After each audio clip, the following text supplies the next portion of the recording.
Le ski, c'est évidemment un très beau sport, mais c'est un sport d'extérieur, c'est un sport où il peut y avoir quelques risques.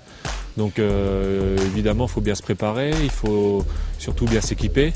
Le minimum, c'est déjà de bien se faire conseiller par des professionnels pour louer son matériel ou l'acheter. Dans tous les magasins ou loueurs, il y a des professionnels qui peuvent proposer le matériel adapté suivant les niveaux et puis suivant les gabarits des personnes. Les fixations, le réglage des fixations est très important.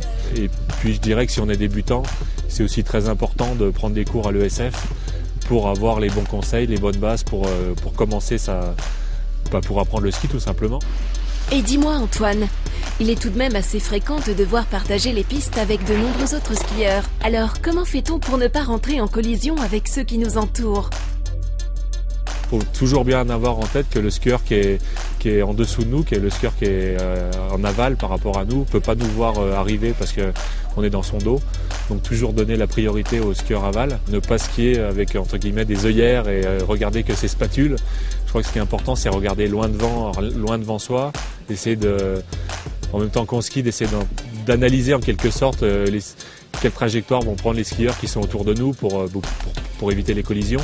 Toujours être bien conscient qu'il faut être capable d'éviter n'importe quoi, n'importe qui, n'importe quand, quoi. Donc voilà, toujours s'adapter. Je vois. Un peu comme sur la route, il y a un vrai régime de priorité à respecter. Et je remarque que même un grand champion comme toi porte un casque sur les pistes. J'ai toujours mon casque à côté de mes skis et il ne vient pas l'idée de partir au ski sans prendre mon casque de ski.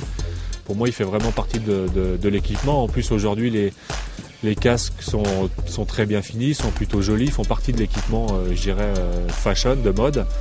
Ils sont très bien aérés, ils sont légers, donc je dirais que c'est la protection la plus simple que je porte tout le temps et dès que je monte sur mes skis.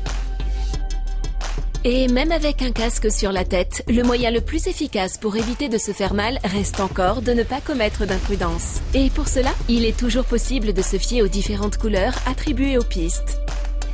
En fait, il y a 4 couleurs, piste verte, piste bleue, piste rouge, piste noire. Et donc la verte la plus facile, la noire la plus difficile. Et je pense qu'il est vraiment le plus important, c'est de choisir un niveau de piste adapté par rapport à son niveau de ski. Et quel que soit le niveau, on peut de toute façon se balader, évoluer dans un environnement magnifique. Le panorama est tellement beau que ça ne sert à rien d'aller se mettre sur une piste rouge ou noire si on n'a pas le niveau. Donc bien être conscient de ses possibilités, de son niveau de ski pour avant tout se faire plaisir et évoluer tranquillement sur les pistes. Dans le sport comme dans la vie, on respecte les règles du jeu.